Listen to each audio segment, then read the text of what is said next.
The game ends on my terms. The thing about betrayal is that it always comes dressed up pretty. Tonight, it wore a black leather catsuit that hugged my wife's curves like a second skin, complete with pointed ears and a tail that swished when she walked. I stood in the corner of the Riverside Community Center, nursing a warm beer and watching Alicia work the Halloween crowd like she was running for mayor. Me? I was a pirate, not by choice, mind you. Alicia had insisted we do a theme this year, something about couples who coordinate. The irony wasn't lost on me now, watching her coordinate with every man in the room except her husband.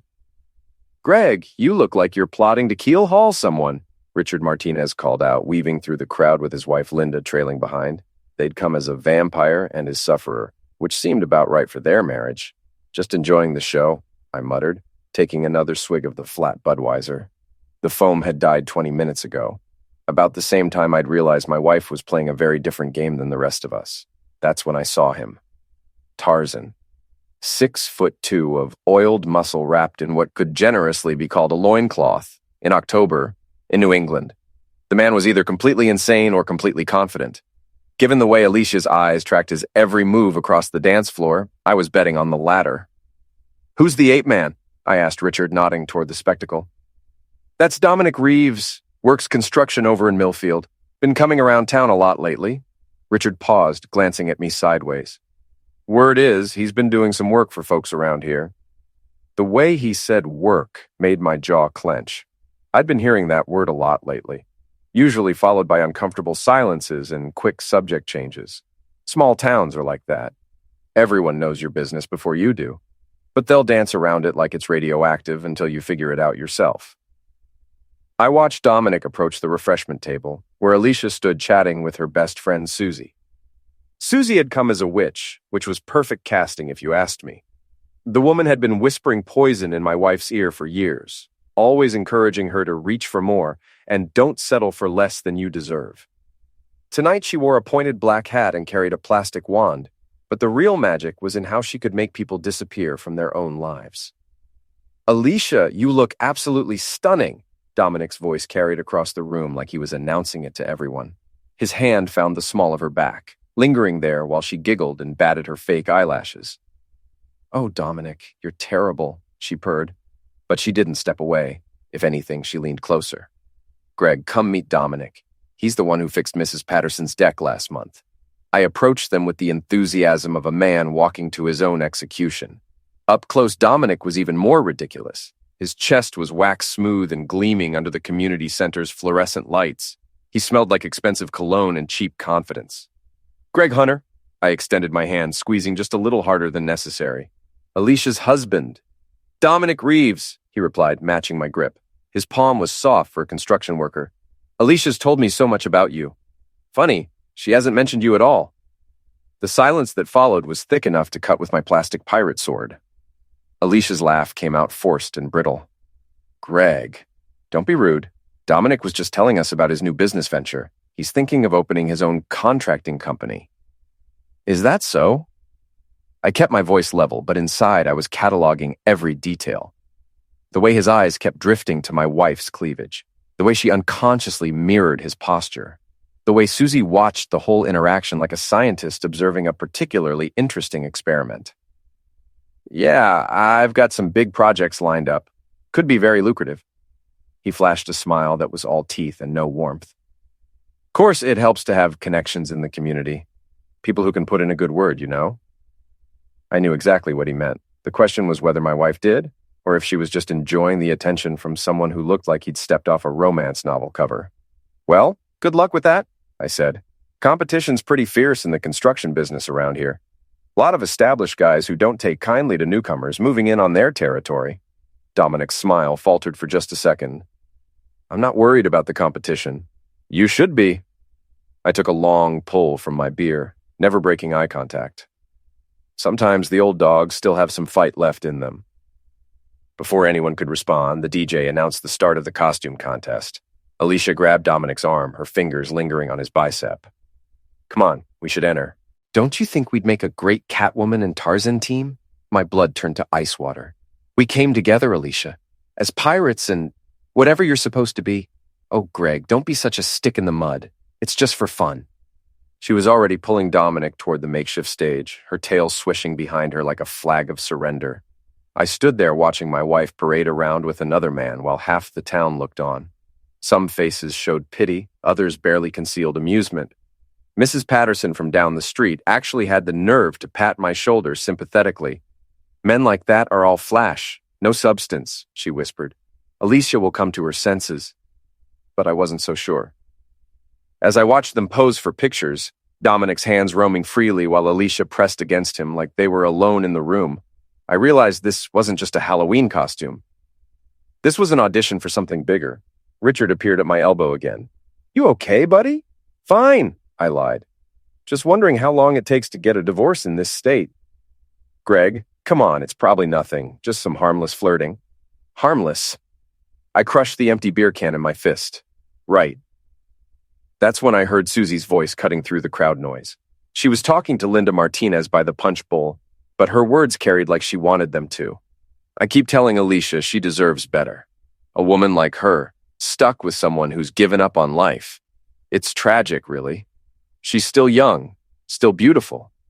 Why should she waste away managing that little restaurant when she could have so much more? The restaurant. My restaurant. The place I'd built from nothing after my boxing career ended with a torn rotator cuff and too many hits to the head. The place that kept us comfortable, if not rich. The place I'd worked 60-hour weeks to make successful, while Alicia played house and complained about being unfulfilled. I set the crushed can on the nearest table and walked outside into the October night. The cold air hit my face like a slap, clearing away some of the rage that was building in my chest. I needed to think, needed to plan, because if Alicia thought she was going to humiliate me in front of the whole town and walk away clean, she had another thing coming. I pulled out my phone and scrolled to Dominic's Facebook profile. It wasn't hard to find. The man posted about as often as a teenage girl, pictures of his truck, his gym workouts, his weekend adventures.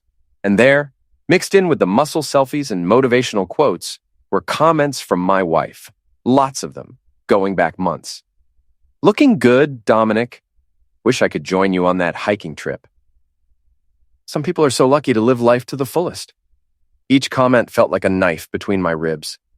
How had I missed this? How long had this been going on right under my nose? I was so absorbed in scrolling through the digital evidence of my wife's betrayal that I almost missed the sound of footsteps on gravel behind me. Greg?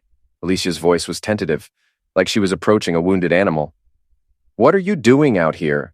I turned to face her, taking in the sight of my wife of 15 years standing in a parking lot, costume slightly disheveled, makeup smudged from whatever she'd been doing inside. Just getting some air, enjoying the view. I gestured at my phone screen, which still showed her flirty comments on Dominic's posts. Her face went pale under the orange glow of the streetlights. Greg, I can explain. Can you? Because I'd love to hear the explanation for why my wife is publicly flirting with the town's newest stud while I'm standing 10 feet away. It's not what you think. We're just friends. He's been helping me with some projects around the house while you're always at work. Projects? I laughed, but there was no humor in it. What kind of projects require you to tell him how lucky he is to live life to the fullest? You're being paranoid and jealous. It's not attractive, Greg. Not attractive. There it was. The truth she'd been dancing around for months. I wasn't attractive anymore. Not like Tarzan with his waxed chest and his big dreams. I was just the guy who paid the bills and kept the lights on while she figured out what she really wanted. You know what's not attractive, Alicia? Watching your wife throw herself at another man in front of half the town? But maybe that was the point. She wrapped her arms around herself, suddenly looking small despite the fierce costume. I don't know what's happened to you, Greg. You used to be fun. You used to have dreams. I had dreams. Then I grew up and took responsibility for our life together. Someone had to. Well, maybe I don't want that life anymore. The words hung in the cold air between us like a capital punishment. There it was. The truth we'd both been avoiding for months. She didn't want this life anymore. She didn't want me anymore. Then we have a problem, I said quietly. Greg, I didn't mean... Yes, you did. And you know what? That's fine. But if you want out, you do it the right way. You don't humiliate me in public while you figure out your next move. I started walking toward my truck, leaving her standing in the parking lot in her ridiculous costume. Where are you going? She called after me. Home! To start figuring out what comes next. As I drove through the empty streets of our small town, past the houses where people were probably already gossiping about the night's entertainment, I made myself a promise. If Alicia wanted to play games, I'd play along. But she was about to learn that the old dog still had plenty of fight left in him. The next morning brought the kind of hangover that comes from rage, not booze. I spent most of the night staring at the ceiling while Alicia pretended to sleep beside me, both of us trapped in our own private hells. She'd come home around midnight, slipping into bed like nothing had happened, like she hadn't just publicly auditioned her replacement in front of our entire social circle. I was up before dawn, sitting in my kitchen with a cup of coffee that tasted like ashes, scrolling through Facebook and watching the aftermath unfold. The photos were already up, dozens of them. Alicia and Dominic winning the couple's costume contest, their bodies pressed together like they were posing for a romance novel cover. The comments were even worse. Such a cute couple. You two look amazing together. Relationship goals. Each notification was another twist of the knife. I screenshotted everything, methodically building a digital record of my own humiliation. Evidence. That's what my lawyer would call it when the time came. "You're up early!" Alicia's voice made me jump. She stood in the doorway wearing one of my old t-shirts and nothing else, looking like the woman I'd fallen in love with 20 years ago, before the bitterness, before the disappointment, before Dominic. Couldn't sleep. I didn't look up from my phone. Funny thing about public humiliation, it tends to keep you awake. She poured herself coffee and sat across from me at the table we'd bought when we first moved in together. Back when we had plans. Back when we were a team. "Greg, about last night, save it." I finally looked at her, taking in the smeared mascara and the guilty expression. I've seen enough to know exactly what last night was about. "You're being dramatic." "Am I?" Because from where I was standing, it looked like my wife was auditioning her replacement in front of half the town. She wrapped her hands around her coffee mug like it was a lifeline. "Dominic and I are friends, that's all. Friends." I turned my phone around, showing her the screen full of flirty comments and heart eye emojis. "Is that what we're calling it?" Her face flushed red. "You went through my social media?" "It's public, Alicia. Anyone can see it," which was probably the point. "I'm not having an affair, if that's what you're thinking." Yet. The word hung between us like a loaded tool. She opened her mouth to deny it, then closed it again. We both knew I was right. Whatever was happening with Dominic, it was heading somewhere, and that somewhere didn't include me. "I need some space," she said finally, "to figure things out." "Space?" I laughed bitterly. "You mean permission to see where things go with your construction worker while keeping me as backup in case it doesn't work out? That's not fair." "Fair?" I stood up, the chair scraping against the floor like nails on a chalkboard. "You want to talk about fair?" Fair would have been having this conversation before you started shopping for my replacement. Fair would have been not making me look like a fool in front of everyone we know. I never meant for that to happen. Bees. Everything that happened last night was a choice. Every comment on his posts was a choice. Every time you touched him while I was standing right there was a choice. She started crying then, but they weren't tears of remorse. They were tears of frustration, of a woman who'd been caught before she was ready to be caught. "I'm not happy, Greg. I haven't been happy for a long time." So we work on it. We go to counseling, we figure it out together. That's what married people do. What if I don't want to figure it out? What if I want something different? There it was again, the truth she kept dancing around. She didn't want to fix us. She wanted to replace us. Then you should have had the guts to say so before you started auditioning candidates. I grabbed my keys from the counter and headed for the door. "Where are you going?" "To work." Someone has to keep paying for this life you're so eager to throw away. The drive to the restaurant gave me time to think, which was dangerous in my current state of mind. Hunter's Grill had been my pride and joy for 8 years. A small place with good food and honest prices, the kind of establishment that becomes the heartbeat of a community. I'd built it from nothing after my boxing career ended, pouring every dollar and every dream into making it work.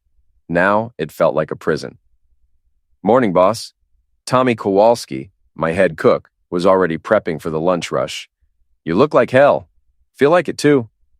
I tied on my apron and started checking inventory, needing something to do with my hands before I punched a hole in the wall. "Heard you and the missus had quite the night at the Halloween party." I stopped counting hamburger buns and looked at him. What did you hear? Nothing specific. Just that there was some drama with that new guy, the one who looks like he fell out of a muscle magazine. Small towns. Everyone knows everything before breakfast. It's complicated. It always is when another man's involved. Tommy had been divorced twice, so he spoke from experience. He also had the wisdom to drop the subject when he saw the look on my face. The lunch rush was brutal, which was exactly what I needed. 3 hours of non-stop orders, screaming tickets, and controlled chaos that kept my mind off the disaster my personal life had become. It wasn't until the afternoon lull that I had time to check my phone. 17 missed calls from Alicia, 12 text messages, and 1 voicemail that made my blood run cold. Greg, you need to come home, now, please. I left Tommy in charge and drove home with my heart hammering against my ribs. The house looked normal from the outside, but something felt wrong the moment I walked through the front door. Alicia? In here. Her voice came from the living room, small and scared. I found her sitting on the couch, still in my t-shirt, clutching a manila envelope like it contained a bomb. What's wrong? She handed me the envelope without a word. My name was written across the front in block letters. No return address. Inside was a single sheet of paper and a dozen photographs that made my stomach drop into my shoes. The photos showed Alicia and Dominic in compromising positions, not having sex, but close enough. Kissing in his truck, her hand on his chest outside a motel, him carrying her into what looked like a cabin in the woods. The letter was short and to the point. Thought you should know what your wife does while you're at work, a friend. Jesus Christ, Alicia. Greg, I can explain. Explain what? How you've been lying to my face for months? How you've been sneaking around with him while I was working to pay our bills? It's not what it looks like. It looks like my wife is having an affair. What else could it possibly look like? She started crying again. But this time, they were real tears. Tears of someone who'd been caught red-handed and knew it. I was going to tell you, I just needed time to figure out how to tell me, or figure out how to leave me. I don't know. I don't know anything anymore. I stared at the photos, my hands shaking with rage. Someone had been watching them. Someone had been documenting their affair and waiting for the right moment to drop this bomb. The question was who and why now? Who else has seen these? I don't know. They were just sitting on the porch when I got up this morning. So someone else could have copies. Someone else could be planning to spread these around town. Her face went white. Oh God, what if people see them? What if they show up online? Now she was worried about her reputation. Not about our marriage, not about the pain she'd caused me, but about how this would make her look to other people. You should have thought of that before you started screwing around. I never slept with him. Yet, there was that word again. But you were planning to. These photos make that pretty clear. She buried her face in her hands. I'm so sorry, Greg. I never meant for it to go this far. How far? How far were you planning to go? I don't know. I was confused. He made me feel things I hadn't felt in years. Things like what? Desired. Beautiful. Like I mattered. Each word was a slap in the face. And I don't make you feel those things? Not anymore. The honesty was brutal, but at least it was honest. We sat in silence for a long moment, the photos scattered between us like evidence at a crime scene. So what happens now? I asked. I don't know. Well, you better figure it out. Because whoever sent these photos isn't done. This feels like a warning shot. As if on cue, my phone buzzed with a text from an unknown number. Check your email. I opened my laptop and found a message with no sender name and a subject line that made my heart stop. The rest of the story. The email contained a video file. 30 seconds of Alicia and Dominic in what was clearly a hotel room, kissing passionately while his hands roamed over her body. The timestamp showed it was taken 3 days ago. You lying witch. Greg, please. You looked me in the eye and told me you never slept with him. You sat there crying and apologizing while you knew this existed. We didn't have sex. We got carried away. Got carried away? You're in a hotel room with another man, half undressed, and you got carried away? I slammed the laptop shut before I threw it through the window. The rage was building again, threatening to consume what little self-control I had left. I want you out. Greg! I want you out of this house, tonight. Go stay with Susie, go stay with him, I don't care. But I can't look at you right now. This is my house too. We'll see about that. I was already reaching for my phone, scrolling through my contacts for the divorce lawyer Richard had recommended after his first marriage imploded. You're calling a lawyer? I'm protecting myself. Because if someone's willing to spy on you and send me photos, they're probably willing to do a lot worse. And I'm not going down with your ship. She stared at me, like I was a stranger. Maybe I was. Maybe the man she'd married would have fought for her, would have begged her to work it out, would have blamed himself for not being enough. But that man was gone. He died somewhere between the Halloween party and this morning's revelation. What was left was someone harder, someone who'd learned that love wasn't enough when the other person had already moved on. I'll pack a bag, she said quietly. Good. And Alicia, next time we talk, it's going to be through lawyers.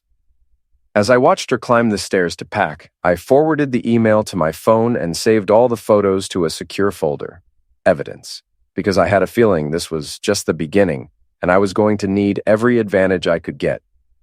3 days passed before I heard from any of our mutual friends. 3 days of blessed silence where I could pretend that my life hadn't imploded in spectacular fashion. I should have known it wouldn't last. Richard showed up at the restaurant during the dinner rush, looking like a man who'd drawn the short straw in some cosmic lottery. We need to talk, he said, sliding into a corner booth like he was afraid someone might see him. I'm working. I didn't look up from the grill where I was flipping burgers with more violence than strictly necessary.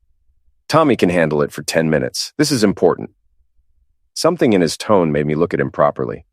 Richard Martinez had been my friend for 12 years. We'd been through divorces, ends, business failures, and more drunk nights than either of us cared to count. I'd never seen him look this uncomfortable. Tommy, take over. I'll be back in a few minutes. I slid into the booth across from Richard, noting how he kept glancing toward the door like he was planning an escape route. So what's so important it couldn't wait until closing time? It's about Alicia and Dominic and, well, all of us, really. All of us? He rubbed his face with both hands, a gesture I recognized from his own divorce proceedings. There's been some talk about the photos, about what happened at the Halloween party. What kind of talk? The kind where people pick sides, the kind where friendships get tested. A cold weight settled in my stomach. And which side are you on, Richard? It's not that simple, Greg. Look, we all know Alicia screwed up. Big time. But some of the guys think maybe you could have handled it better. Handled it better? My wife was having an affair. How exactly should I have handled it? Maybe not by making such a public scene. Maybe by trying to work it out privately instead of airing your dirty laundry for the whole town to see. I stared at him, trying to process what I was hearing. I made a public scene?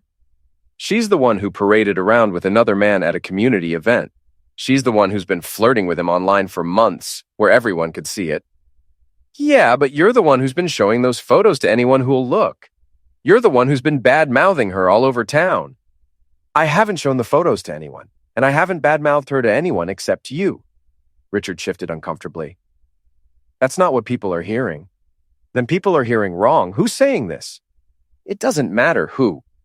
It matters to me. Who's been spreading lies about me? Susie's been talking.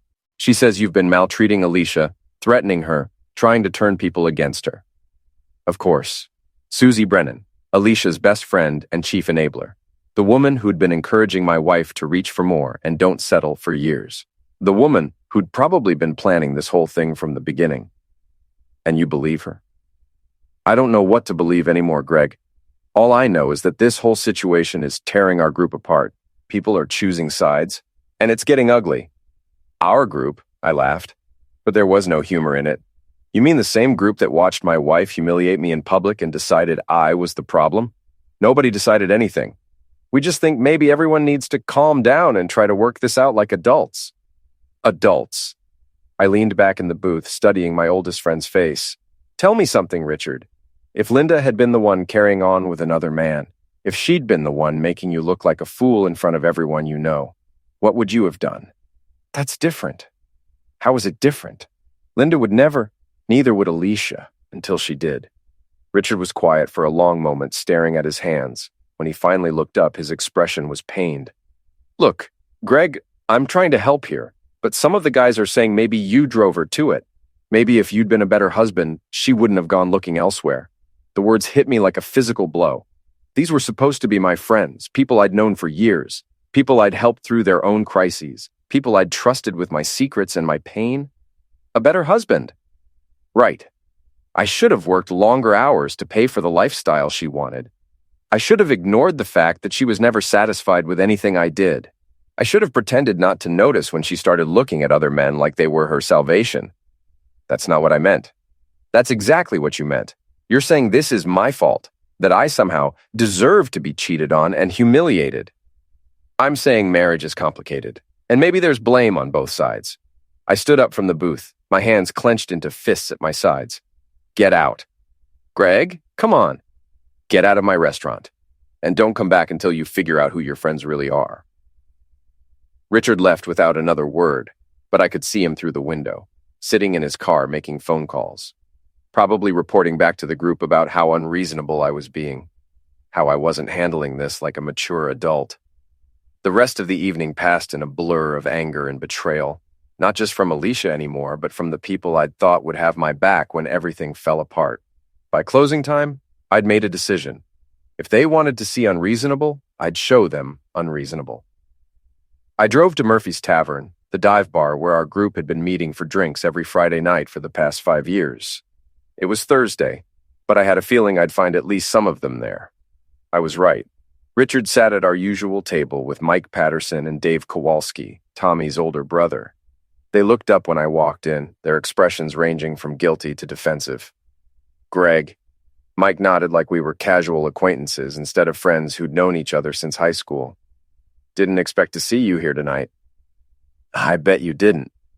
I grabbed a chair from another table and sat down, uninvited, having a nice chat about what a terrible husband I am. Nobody said that, Dave muttered into his beer. No, because Richard here seemed to think I drove my wife into another man's arms. Thought maybe you all agreed with that assessment. The silence stretched uncomfortably. Karen, the bartender, approached our table with a questioning look. Whiskey, double, and keep them coming. Greg, maybe you should, Mike started. Should what? Go home to my empty house and pretend everything's fine? Pretend my wife isn't shacked up with her boyfriend while my friends decide I'm the villain in this story? She's staying with Susie, Richard said quietly. Right, Susie. The woman who's been telling everyone I'm some kind of abusive monster. The woman who's been encouraging Alicia to cheat on me for months. Susie didn't encourage anything, Dave said. She just thinks Alicia deserves to be happy. And I don't? I don't deserve to be happy? I don't deserve to have a wife who honors her marriage vows. Marriage vows, Mike snorted. When's the last time you told Alicia you loved her? When's the last time you took her anywhere nice, bought her something special, made her feel like she mattered? The question hit like a sucker punch because I couldn't answer it. Not honestly. Not without admitting that somewhere along the way, I'd stopped trying, stopped courting my own wife, stopped making her feel special. So that justifies cheating? It explains it, Mike said. Look, Greg, we've all seen how you two have been together lately, like roommates who barely tolerate each other. Maybe this whole thing is just forcing you both to admit what's been obvious for years. What's been obvious? That you're not happy either. That you've been going through the motions just as much as she has. I wanted to deny it, but the words stuck in my throat because he wasn't wrong. I hadn't been happy. I'd been comfortable, complacent, taking our marriage for granted while focusing on work and assuming she'd always be there. But that didn't make what she'd done right. So, your solution is what? I should just accept that my wife found someone else and walk away quietly? Let her have her fun while I pretend to be okay with it. We're saying maybe you should consider that this might be for the best, Richard said carefully. For both of you. For the best. I downed the whiskey in one burning gulp. You know what would be for the best? If my friends had my back instead of making excuses for the woman who's been lying to me for months? We're not making excuses. Yes, you are. Every single thing you've said tonight has been an excuse for why it's okay that she cheated. Why it's my fault. Why I should just roll over and take it like a good little boy.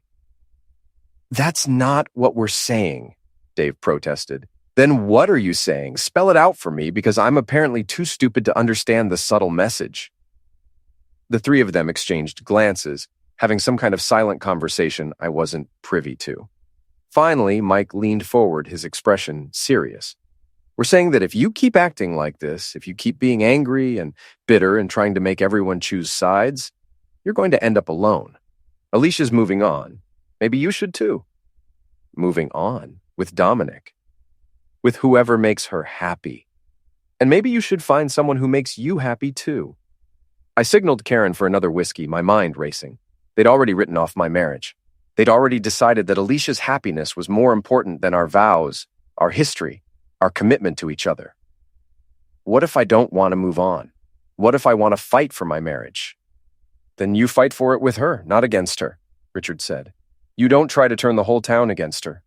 You don't threaten to destroy her reputation. I never threatened. Susie says you told Alicia you'd make sure everyone knew what kind of woman she really was, that you'd ruin her if she left you. Another lie, another manipulation. I'd never said anything like that, but it didn't matter. Susie was building a narrative, and my friends were buying it. Susie's lying. Is she? Because you've been pretty angry, Greg. Angry enough to do something stupid. I looked around the table at these men I'd considered my closest friends. Men I'd stood by through their own divorces and disasters. Men who were now looking at me like I was a dangerous stranger. You really believe that? You really think I'd hurt Alicia? We think you're hurting, Mike said. And hurt people sometimes do things they regret. Things like having an affair. Things like revenge. The word hung in the air between us like an accusation. They thought I was planning something. They thought I was the kind of man who'd hurt his wife for leaving him. Maybe they were right. You know what? I stood up, throwing a 20 on the table. You're right about one thing. I am planning something, but it's not what you think. Greg, don't do anything stupid, Richard called after me. Too late for that. I already did something stupid. I trusted the wrong people. I walked out of Murphy's Tavern knowing I'd just lost the last of my allies. But as I drove home through the empty streets, I realized something else. I didn't need allies. I didn't need friends who'd abandon me the moment things got complicated. What I needed was a plan. The plan came to me at 3 a.m, born from insomnia and rage and the kind of clarity that only comes when you've lost everything you thought mattered. I sat in my kitchen with a legal pad and a pot of coffee, mapping out every detail like I was planning a military campaign. If they wanted to paint me as the villain, I'd give them a villain worth fearing. The first step was information. I spent the next 2 days doing research, making phone calls, and following paper trails. Amazing what you can learn about someone when you put your mind to it. Dominic Reeves, for instance, wasn't quite the successful contractor he pretended to be. He was 3 months behind on his truck payments, had been evicted from 2 apartments in the past year, and had a workers' compensation claim that looked suspiciously fraudulent. More interesting was what I learned about Susie Brennan. My wife's best friend and chief advisor had her own secrets, like the fact that she'd been skimming money from the law office where she worked as a paralegal. Small amounts, spread out over months, but enough to constitute felony theft if someone were to point it out to the right people. But the real revelation came when I hired a private investigator. Danny Kowalski, Dave's cousin, and the black sheep of the family, specialized in insurance fraud and cheating spouses. He was expensive, but he was good, and he was discreet. Your wife's been busy, he said, sliding a manila envelope across my kitchen table. But not in the way you might think. The photos inside weren't what I'd expected. Instead of more evidence of the affair, they showed Alicia and Susie meeting with a lawyer. Not just any lawyer, but Marcus Webb, the most ruthless divorce attorney in the county. They've been planning this for months, Danny explained. The affair with Dominic? That's just the distraction. The real play is financial. They're trying to position you as an abusive husband so she can claim fear for her safety and get a restraining order. Once that's in place, she gets the house, alimony, and probably half your business. I stared at the photos, my hands shaking with a rage so pure it was almost cleansing. How long have they been planning this? Based on what I could track, at least 6 months, maybe longer. The Facebook flirting with Dominic started around the same time she first met with Webb. So the whole thing was calculated. The affair, the public humiliation, even turning my friends against me. Classic playbook. Make you look like the bad guy while she plays the sufferer, then take you for everything you're worth. I thought about all the nights Alicia had come home late, claiming she was working overtime or out with Susie. All the times she'd picked fights over nothing, trying to provoke me into saying something she could use against me later. All the ways she'd been systematically destroying our marriage while making it look like my fault. There's more, Danny said. Your friend Richard? He's been feeding information to Susie. Every conversation you've had with him, every detail about your emotional state, your plans, your lawyer, it's all been reported back. The betrayal was complete. Not just my wife, but my best friend had been working against me from the beginning. The confrontation at Murphy's Tavern hadn't been an intervention. It had been intelligence gathering. What about the photos? The ones someone sent me anonymously? That was Susie too. She wanted you to know about the affair, but in a way that would make you angry and unstable, give her ammunition for the misuse claims. And if I hadn't reacted the way she wanted, then she would have escalated. More photos, more evidence, more pressure until you snapped. I leaned back in my chair, processing the full scope of what they'd done to me. It was brilliant, in a sociopathic kind of way. They'd turned my own emotions into weapons against me, manipulated my friends into abandoning me, and positioned themselves to take everything I'd worked for while making me look like the monster. So what now? Danny asked. Now I returned the favor. The beauty of my plan was its simplicity. They'd use the truth against me, the truth about the affair, about my anger, about my isolation. So I'd use the truth against them. I started with Dominic. A few phone calls to the right people, and suddenly his workers' compensation claim was under investigation. His truck got repossessed. His landlord discovered he'd been subletting his apartment in violation of his lease. Nothing illegal on my part, just information shared with interested parties. Within a week, Dominic went from swaggering around town like he owned it to scrambling to keep his head above water. The stress showed in his relationship with Alicia. According to Danny's surveillance, they'd been fighting constantly. Nothing eliminates romance like financial pressure. Susie was next. I'd planned to expose her embezzlement anonymously. But fate handed me a better opportunity. She made the mistake of trying to intimidate me directly. I was leaving the restaurant late one evening when she cornered me in the parking lot. She looked different than I remembered. Harder, more calculating. The mask of the concerned friend had finally slipped. Greg, we need to talk. Do we? Because last I heard, you thought I was an abusive monster who couldn't be trusted around his own wife. Cut the act. We both know what's really going on here. Enlighten me. She stepped closer, her voice dropping to a whisper. You think you're so smart hiring that private investigator digging up dirt on people, but you're playing a game you can't win. What game is that, Susie? The divorce game? The public opinion game? The game where everyone in town decides who's the sufferer and who's the villain. I smiled, and something in my expression made her take a step back. You're right. I can't win that game, but I'm not playing that game anymore. What's that supposed to mean? It means I know about Marcus Webb. I know about the restraining order you're planning. I know about the months of preparation, the deliberate provocation, the systematic destruction of my reputation. Her face went pale. I don't know what you're talking about. Sure you don't. Just like you don't know about the money you've been stealing from your employer. Interesting how it started right around the same time you began encouraging Alicia to leave me. Almost like you needed extra cash to fund this little conspiracy. You can't prove anything. I don't have to prove anything. I just have to ask the right questions to the right people. Amazing how quickly these things unravel once someone starts looking. She was backing toward her car now, her confidence crumbling. If you try to destroy me, I'll destroy you right back. I'll tell everyone what you really are. What am I, Susie? A pathetic, bitter man who can't accept that his wife found someone better? Maybe. But I'm also a man with nothing left to lose, and that makes me very dangerous. I watched her drive away, her hands shaking on the steering wheel. The next morning, I made an anonymous call to her employer about irregularities in the trust account. By afternoon, she'd been suspended pending investigation. But the real masterpiece was yet to come. I'd been watching the patterns, studying the players, waiting for the perfect moment. It came 3 weeks later at the annual Harvest Festival, the biggest social event of the year, where everyone in town gathered to see and be seen. Alicia arrived with Dominic, both of them trying to project an image of happiness despite the cracks showing in their relationship. She wore a new dress, probably bought with money from our joint account, and clung to his arm like she was afraid he might bolt, which he might. According to Danny's latest report, Dominic had been seen with another woman, a waitress from the next town over who didn't come with the baggage of a messy divorce. I waited until they were at the center of the crowd, surrounded by people with phones ready to capture every moment of small-town drama. Then I made my move. Ladies and gentlemen, I called out, climbing onto the makeshift stage where the local band had been playing. If I could have your attention for just a moment. The crowd turned toward me, sensing drama. Phones came up, cameras started recording. This would be all over social media within minutes. Many of you know that my wife and I are going through some difficulties. There's been a lot of talk, a lot of speculation, a lot of people choosing sides.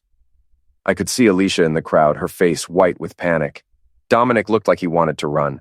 Susie was pushing through the crowd, probably trying to get close enough to stop me. I want to set the record straight about a few things. First, about the affair. Yes, my wife has been seeing another man. But what you might not know is that this affair was part of a calculated plan to destroy me financially and emotionally. Murmurs rippled through the crowd. Phones recorded every word. The woman who's been advising her, who's been telling everyone what a terrible husband I am, has been stealing money from her employer to fund this scheme. The man my wife chose over me is a fraud who's been living off workers' compensation while working under the table. That's enough, Susie screamed from the crowd. You're lying. Am I? Because I have documentation for everything I've said. Bank records, surveillance photos, witness statements. Would you like me to share them? The crowd was buzzing now, sensing blood in the water. This was better than reality TV. But here's the thing that really gets me, I continued, my voice carrying over the noise. It's not the affair. It's not even the lies. It's the fact that they thought I was stupid enough to fall for it. I pulled out my phone and connected it to the sound system. The first video started playing. Alicia and Susie meeting with Marcus Webb, clearly audible as they discuss strategy for the divorce.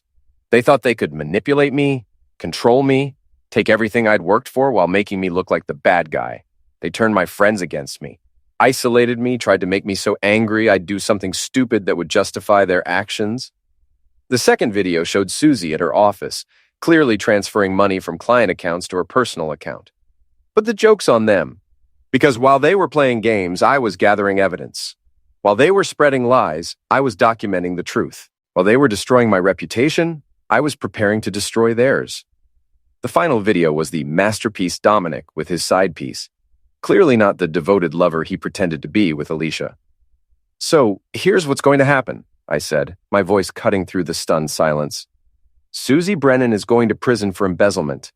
Dominic Reeves is going to be investigated for fraud, and my dear wife is going to discover that her master plan has backfired spectacularly. I could see people in the crowd already sharing the videos, posting them to social media, spreading the truth faster than gossip had ever spread the lies. As for me, I'm done being the sufferer in this story. I'm done being the nice guy who gets walked all over. From now on, I'm the guy who fights back. I stepped down from the stage and walked through the crowd, which parted before me like I was carrying a disease. Behind me, I could hear Alicia screaming, Susie crying, and Dominic trying to explain himself to anyone who would listen. But I didn't look back. I'd said what I came to say, done what I came to do. The rest would take care of itself. As I reached my truck, Richard Martinez stepped out of the shadows. He looked older somehow, worn down by the weight of his own betrayal. Greg, we need to talk. No, we don't. We said everything that needed to be said at Murphy's. I was trying to help. You were trying to manage me, keep me calm and compliant while your real friends destroyed my life. That's not true. Isn't it? Every conversation we had, every piece of advice you gave me, every time you told me to be reasonable and mature, you were reporting it all back to Susie, weren't you? His silence was answer enough. I thought so. Well, congratulations, Richard. You helped them almost pull it off. Almost? What happens now? I climbed into my truck and rolled down the window. Now you all get to live with the consequences of your choices, just like I had to live with mine. As I drove away from the festival, I could see the chaos in my rearview mirror. People arguing, phones recording, the careful social order of our small town crumbling in real time. It was beautiful. But I wasn't done yet. The public humiliation was just the opening act. The real revenge would be quieter, more personal, and infinitely more satisfying. Because they'd taught me something valuable over these past months. They'd taught me that sometimes the only way to win is to stop playing by the rules that everyone else ignores. They wanted a villain. They were about to get one. The aftermath of the Harvest Festival was everything I'd hoped for and more. Within hours, the videos had gone viral locally, shared and reshared until everyone in 3 counties had seen them. The local newspaper picked up the story, then the regional news stations.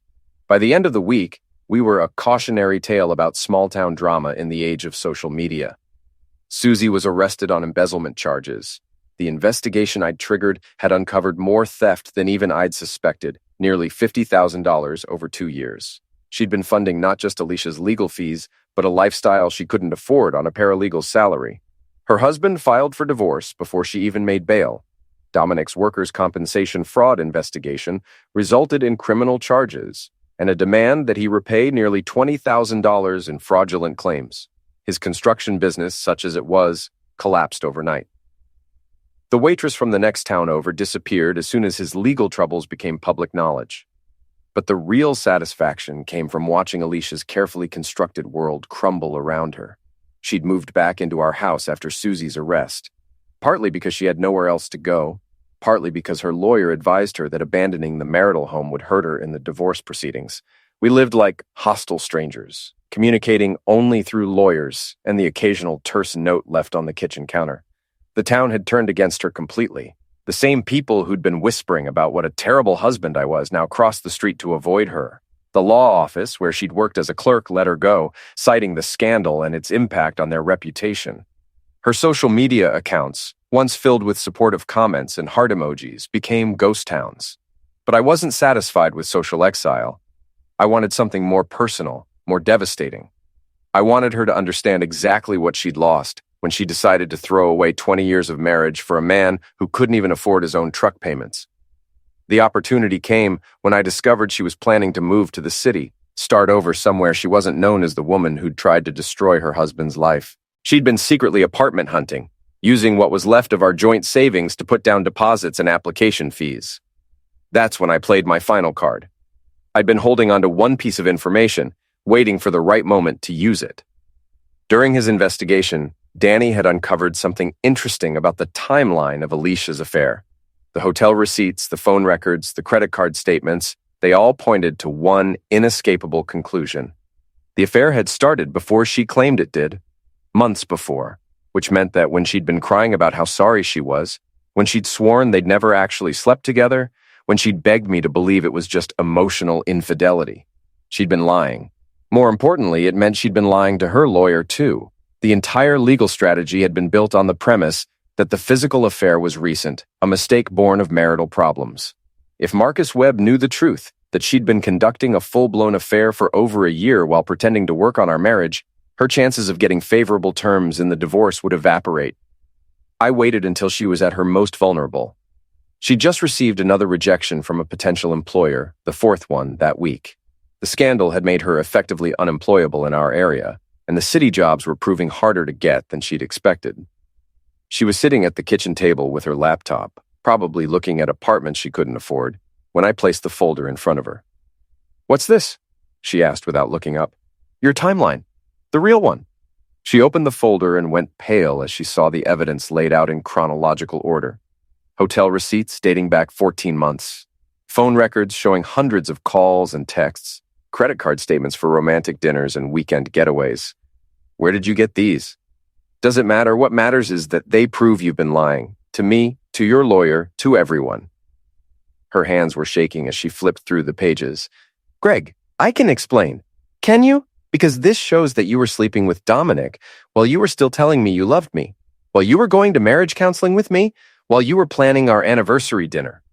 It wasn't supposed to happen. It just evolved. Evolved. Right. Like cancer evolves." She closed the folder, her composure cracking. "What do you want, Greg? You've already destroyed my reputation, my friendships, my career. What more do you want from me? I want you to understand what you threw away. I want you to realize that the life you had with me, the house, the security, the respect in this community, was worth more than a few nights with a man who was using you." Dominic wasn't using me. Wasn't he? Where is he now, Alicia? When your world fell apart, when you needed someone to stand by you, where was your great love? She didn't answer because we both knew the truth. Dominic had disappeared the moment things got complicated, leaving her to face the consequences alone. "I'm filing these documents with the court tomorrow," I continued. "Your lawyer's going to have some explaining to do about why he built a case on false information. The judge is going to wonder what else you've been lying about. You're destroying me. No, I'm revealing you. There's a difference. She started crying then, but they weren't the manipulative tears she'd used so effectively in the past. These were the tears of someone who'd finally realized the full scope of what she'd lost. I loved you, she whispered. I know you don't believe me, but I did love you. Maybe. But you loved the idea of something else more. And now you get to live with that choice. I left her at the kitchen table with the evidence of her betrayal spread out in front of her. The next morning, she was gone. No note, no goodbye, just empty closets and the lingering scent of her perfume. I never saw her again. The divorce was finalized 6 months later. With the evidence of her prolonged affair and the fraudulent timeline, her lawyer advised her to accept whatever terms I offered. She got nothing beyond what the law required, a small portion of our savings and her personal belongings. The house, the restaurant, the respect of our community, all of that stayed with me. Richard tried to reconcile a few months after everything settled. He showed up at the restaurant one evening looking sheepish and rehearsed. I know I screwed up, he said. I know I betrayed your trust. But we've been friends for too long to let this end our friendship. I looked at him across the bar, this man I'd once considered a brother, and felt nothing but pity. The friendship ended the moment you chose their side over mine. Everything since then has just been cleanup. Come on, Greg. People make mistakes. People deserve second chances. Some mistakes don't get second chances, Richard. Some betrayals are permanent. He left without another word, and I never spoke to him again. The others from our group made similar attempts over the years. Mike, Dave, even some of their wives who'd been friendly with Alicia. They all seemed to think that enough time had passed, that I should be ready to forgive and forget. But I'd learned something valuable from the whole experience. I'd learned the difference between friends and allies of convenience. I'd learned that most people will abandon you the moment supporting you becomes inconvenient or uncomfortable. Most importantly, I'd learned that sometimes the best revenge isn't getting even, it's getting better. The restaurant thrived after the divorce. Without the constant drain of Alicia's spending and social obligations, I was able to expand, hire better staff, improve the menu. I became a pillar of the community in a way I'd never been when I was married. Respected not just for my business success, but for how I'd handled adversity with dignity and strength. I never remarried, though there were opportunities. I dated occasionally, had a few relationships that might have become serious under different circumstances, but I'd learned to be content with my own company, to find satisfaction in work well done, and a life lived on my own terms. Sometimes, late at night when the restaurant was closed and the town was quiet, I'd think about Alicia. I'd wonder if she'd found what she was looking for in the city, if she'd learned anything from the wreckage of our marriage, if she ever regretted the choices that led to her exile from the only home she'd ever known. But those thoughts never lasted long, because the truth was I didn't really care what had become of her. She'd made her choice, and I'd made mine. She'd chosen to destroy what we had for the promise of something better. I'd chosen to build something new from the ashes of what she'd burned down. And in the end, that made all the difference. 5 years after the Harvest Festival that changed everything, I stood in my restaurant on a busy Friday night, watching my staff work with the efficiency of a well-oiled machine. The place was packed, the till was full, and the respect I'd earned in this community was unshakable. I thought about the man I'd been before, the one who'd trusted blindly, who'd taken loyalty for granted, who'd believed that being a good person was enough to protect him from bad people. That man was gone, destroyed as surely as my marriage had been destroyed. In his place was someone harder, wiser, more careful about who he trusted and why. Someone who understood that sometimes the only way to win is to be willing to lose everything. Someone who knew that the best revenge isn't getting mad or getting even, it's getting better, getting stronger, and getting on with your life while your enemies destroy themselves with their own choices. I raised my coffee cup in a silent toast to the woman who'd taught me these lessons wherever she was. She'd wanted to destroy me, to take everything I'd worked for and leave me broken and alone. Instead, she'd freed me from the illusion that I needed anyone else to be complete. And for that, in a twisted way, I was almost grateful.